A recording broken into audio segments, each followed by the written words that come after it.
He is one of the most influential men in the cryptocurrency. Also, actually he is the real founder of Ethereum, not Vitalik Buterin. Hello guys, welcome to another episode of Who Is He series from Ramsers Academy.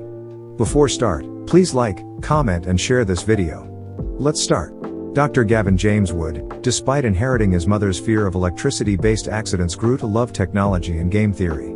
His love for computer and technology was further fortified by his Lancashire County neighbor Sean, who taught him to code his first computer program, and his school teachers at the Lancaster Royal Grammar School, who inspired him to stay true to his passion. After graduating from Lancaster Royal Grammar School, he pursued software engineering and studied for his master's in engineering at the University of York. For his doctoral degree, he chose music visualization for human-computer interfacing, HCI, as the preferred field of study at his postgraduate alma mater, University of York. In 2013, Dr. Wood was building Ox Legal when he met Vitalik Buterin through a mutual friend and started working on a project that was not focused on his doctoral research topic. With Buterin, he began working on a decentralized platform that was quite similar to the cryptocurrency incumbent Bitcoin, at the same time vastly different in terms of vision and pursuit of decentralizing the internet. Gavin holed up with Buterin, Charles Hoskinson, Anthony D'Iorio, Wendell Davis and others in a beach house in Miami in January 2014. There, he coded the first functional implementation of Ethereum, known as POC1 or the Alpha release.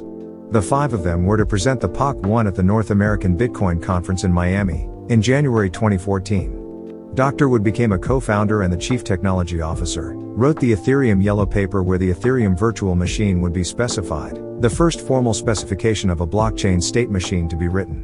Over the next 2 years, Dr. Wood solely focused on the development of Ethereum, which included general platform architecture, the majority of the C++ Ethereum client and the initial design of Solidity, an object-oriented programming language for writing smart contracts used by Ethereum. By 2016, Dr. Wood expanded his focus and founded ETHCore, promptly raising pre-seed funding. With over 60 developers across 15 countries, ETHCore later became Parity Technologies. In another way is basically digital service provision without the service provider, right? So when we go to use Facebook or Google search or whatever, we're actually going to an organization that is owned by a person. Usually it's run by like a CEO, and there's a bunch of shareholders that make the decisions. And we are 2 years after founding Ethereum, Dr. Wood went on to found Parity Technologies, a blockchain infrastructure firm for the decentralized web, with Ethereum alumni Dr. Yuta Steiner, head of security auditing, Dr. Aaron Buchanan, head of finance and operations, and Ken Kepler, head of comms. At Parity, he ideated a host of projects to innovate the current decentralized application landscape that ranged from the fastest and most advanced Ethereum client, Parity Ethereum, to DIY blockchain frameworks like Substrate, a flexible tech stack that enables users to build their own blockchain from scratch.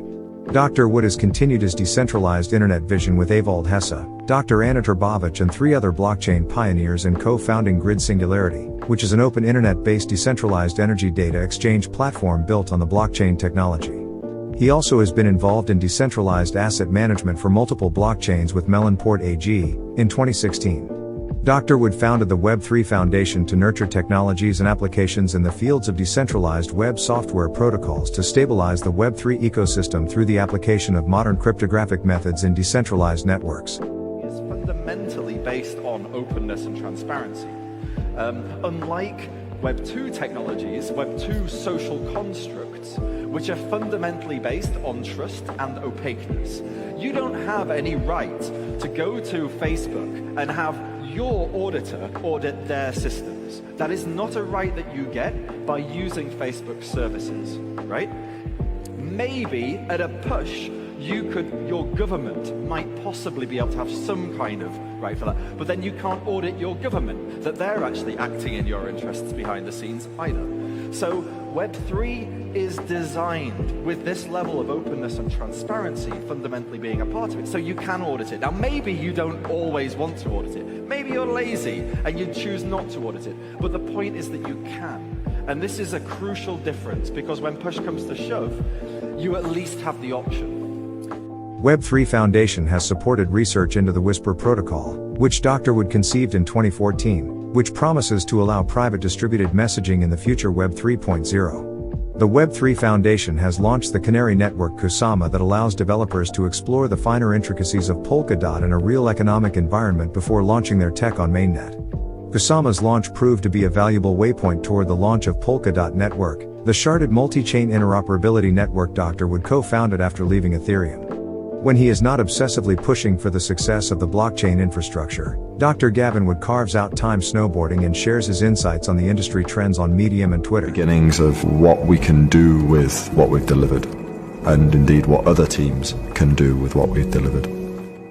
Thank you for watching, guys. Don't forget to like the video and share to your friends.